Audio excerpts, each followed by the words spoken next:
Hey, what's up, YouTube? My name's Andrew Garrett, and this is my first video on this channel. I wanted to be talking about some of the mental health challenges with entrepreneurship. This has very much been, you could say, two main aspects of my own personal growth journey is entrepreneurship and also my own struggles with mental health. And often they can exacerbate each other. And not so fun ways, but there are ways to overcome these mental health challenges. But I want to talk a little bit about the top five, more or less in my experience, what the top five stressors or top five mental health challenges we have as entrepreneurs, people who are wanting to start businesses, who are starting businesses, or who've been doing it for a long time. The first one is loneliness. Entrepreneurs are a minority in our society. There are far more people working 9-to-5 jobs than there are entrepreneurs. So we're already a little bit on the outside edge of society. Even though it is becoming kind of trendy and popular, even still, most people are not entrepreneurs. And a lot of people just don't really understand why you would do all this crazy stuff to try and start a business. It seems so risky. It seems so, so uncertain. A lot of people just don't understand the drive that you might have as an entrepreneur to create your own business. So it can make it very lonely, especially family. Family can definitely misunderstand what you're all about, and it can make it hard if you're not getting any real understanding from those who you would hope would love and support you the most.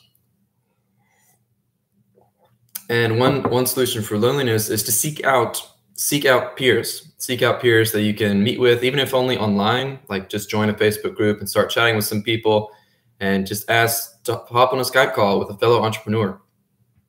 As simple as that sounds, it can mean the world if you've been alone in your journey for too long. Having a mastermind, or just like a buddy, like a peer coaching buddy, can be huge.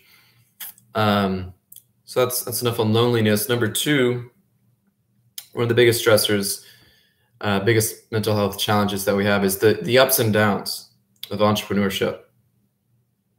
And an important distinction here is between the events, the outcomes in our lives as entrepreneurs, like whether we get a big sell or we have a really dry month or two. These ups and downs aren't the cause of our stress by themselves. They can certainly be big influences on whether or not we feel stressed, but really, when we get really attached to outcomes, attached to getting a big result, really attached to the idea that we should be more successful than we are, that can stress us out more so than just the events themselves.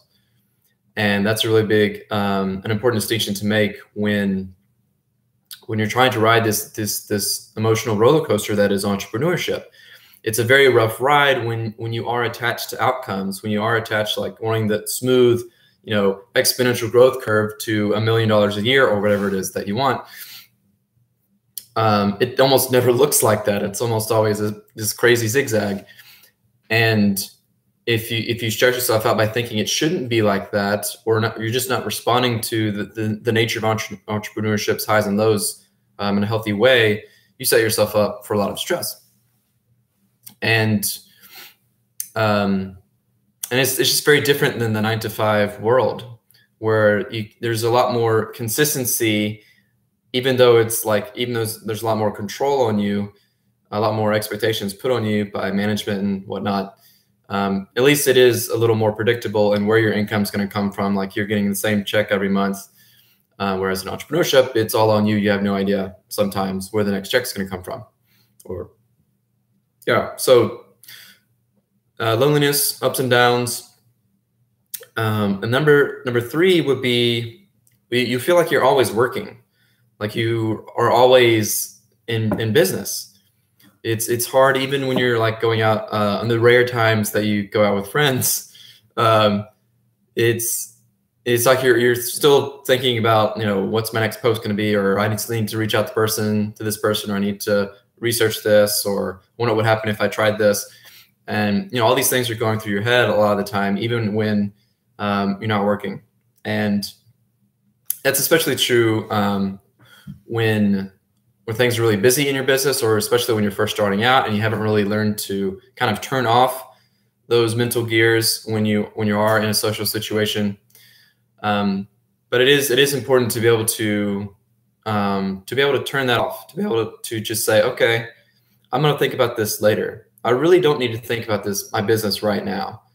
I'm going to focus and have fun and be with the people that I'm with, or focus on my exercise, or focus on, just reading this book or something, to really learn to let that mental chatter, that constant focus on your business, to let that subside for a while, can help you be able to focus in a more healthy way on your business when you're actually working on it. Number 4 would be just uncertainty. There's a lot more uncertainty in entrepreneurship versus the typical 9-to-5 world. And that's actually also true of the 9-to-5 world in a lot of ways. The people, like the CEOs at the top of an organization, they're facing a lot of the same uncertainties that an entrepreneur is facing. They're having to make all these big decisions that an entrepreneur is making in their day-to-day business when you're at that high level of a company. But most employees at the bottom of the totem pole, they don't notice a lot of this uncertainty. They're just doing, they're following the process day to day of what they're told to do, and they don't have to face a lot of the uncertainties that still exist in almost any business. So, what to do about uncertainty? Well, just learning to expect it is one thing. Learning to expect a lot of uncertainty and getting more comfortable with it just by practice, just by getting into it and experiencing more of those ups and downs can sort of get you some sea legs. But also practices like meditation have helped me a lot with being able to cope and just respond healthily to uncertainty. It's not as much a shock to my system sometimes when something doesn't quite go as I think it does. It's like, oh, okay, that's just part of it. At this point, I've been an entrepreneur in various ways for about 6 years now, and I've just come to expect this as part of the ride.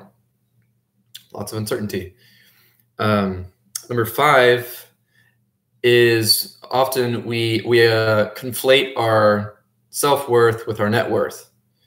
We get tied to the amount of money that we're making in our business having to do with our worthiness as a human being. And we can feel really low on ourselves and down on ourselves when we're not making much money, which can lead into like a downward spiral where we're not taking as much action because we're feeling so guilty and down on ourselves. And it can be a very pretty thing. So it's important to make this distinction between how much money you're making in your business and your worthiness as a human being. You're worthy as you are just by default, just because you exist on this planet at this time. You're a worthy human being, and it really doesn't matter how much money you make. It has nothing to do with your worthiness. Just the amount of money that you make is just an indicator of how much value you're providing and how effective you are at marketing and sales. That's what your net worth, your income can tell you, but it doesn't really tell you whether or not you deserve to be here as a person. So being able to separate those two is a huge thing for a lot of entrepreneurs. It can very easy to let the lines get blurred, and you can start beating yourself up if you're not making much. And on the other hand, getting really inflated ideas about yourself when you are making a lot, and you can start saying things and behaving in ways you might regret later. So it can get you on the other end too. So hope this has been helpful. We talked about loneliness and how to reach out to, get some peer support from fellow entrepreneurs. We talked about the ups and downs of entrepreneurship, learning not to be attached to outcomes. Number 3 was, being like a workaholic and just always working, always having your business on your mind, learning to just turn that off sometimes and really be able to play and be with people. And 4, learning to deal with the uncertainties of entrepreneurship, just getting used to them, having practices like meditation, and just coming to grips with the reality of the uncertainty of being in business for yourself. And 5, not conflating or not even equating your self-worth with your net worth, realizing that they're two completely separate things. and that your self-worth is never really in question. So I hope this has been of help to you. If you found this valuable, if you have any questions for me, leave a comment. Love to engage with you. Till next time.